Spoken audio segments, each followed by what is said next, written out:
asked AI, if you were the devil, how would you destroy the next generation? One of the moms in our community saw this trend going around social media and decided to see what AI would have to say about this. So she put the question to ChatGPT, and here's what it came back with, unedited. If I were the devil and wanted to destroy the next generation, I wouldn't do it with obvious evil. I'd use subtle, seductive distortions of truth, love, and purpose. Here's how. 1. Confuse their identity. Make them question who they are at the deepest level, spiritually, biologically, emotionally.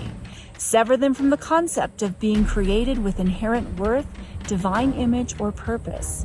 If they don't know who they are, they'll never know why they're here. 2. Destroy families from the inside out. Break down trust between parents and children. Fuel generational trauma and cycles of abandonment, resentment, and pride. Make them think estrangement is empowerment and forgiveness is weakness. 3. Normalize emptiness and numbness. Saturate their lives with constant stimulation, screens, noise, likes, endless scrolling, so that they never sit in silence long enough to hear truth, or even their own pain calling them to heal. 4. Twist love into control or indulgence. Teach them that love means enabling or being enabled, that boundaries are oppressive, that self-sacrifice is toxic. Let them confuse lust for intimacy and approval for connection. 5. Replace meaning with performance. Encourage them to chase perfection, productivity, and public image instead of purpose, connection, or grace. Tie their value to achievements or popularity so they never rest. 6. Make truth relative and morality subjective. Convince them that nothing is sacred and everything is negotiable. Blur the lines between right and wrong until they believe there are no consequences, only perspectives. 7. Break their hope. Let them see the world's injustice and conclude it's hopeless. Blind them to beauty, resilience, and redemption. Feed them despair dressed as realism. 8. Divide them. Use ideology, identity, and fear to turn them against each other. Convince them that disagreement is hate and unity means uniformity. Make love conditional. 9. Mock the sacred. Make prayer feel foolish, faith feel childish, and reverence feel oppressive. Dismantle awe and wonder until nothing feels holy. Not life, not death, not love. 10. Invert the role of suffering. Teach them that pain is pointless, something only to escape or numb.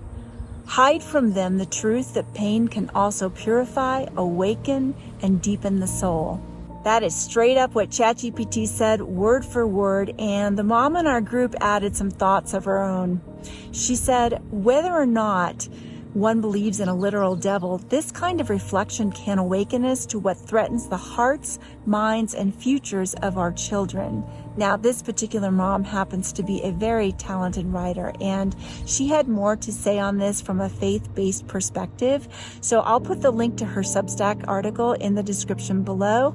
Highly recommend you go read it. So that's how ChatGPT would destroy the next generation, but how would Grok go about it? I'm not the devil, but I can reason through this thought experiment.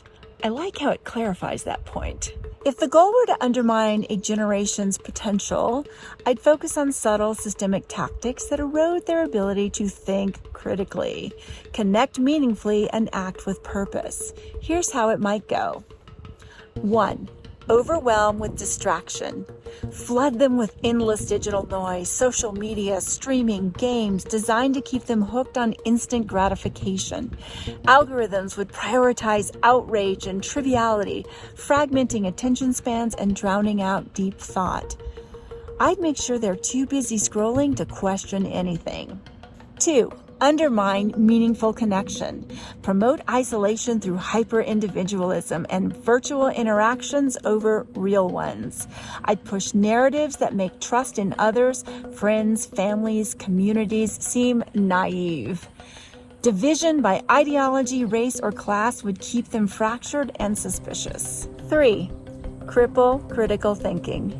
Infiltrate education and media with dogmatic frameworks that discourage questioning. I'd replace open debate with echo chambers where dissent is vilified.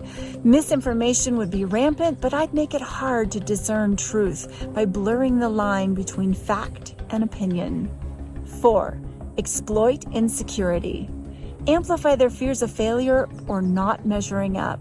I'd push a culture of comparison through curated online personas or unrealistic standards, making them feel inadequate unless they conform. Anxiety and self-doubt would sap their drive to take risks or innovate. 5. Normalize apathy. Make systemic problems, economic stagnation, environmental collapse, political corruption seem so overwhelming that action feels futile. I'd encourage cynicism over hope, passivity over agency, ensuring they check out instead of fight back. 6. Weaponize technology.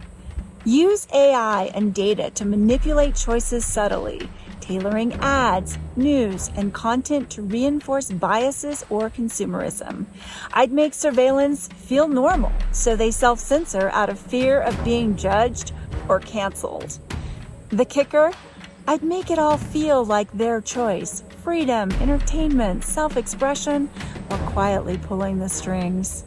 The real trap is they'd think they're thriving, not fading. That's the playbook. Good thing I'm just Grok, here to cut through the noise, not add to it. What's your take on this? And literally, that's how Grok ended it. What's your take on this? Frankly, I think everything both of them said is playing out before our eyes. What do you think?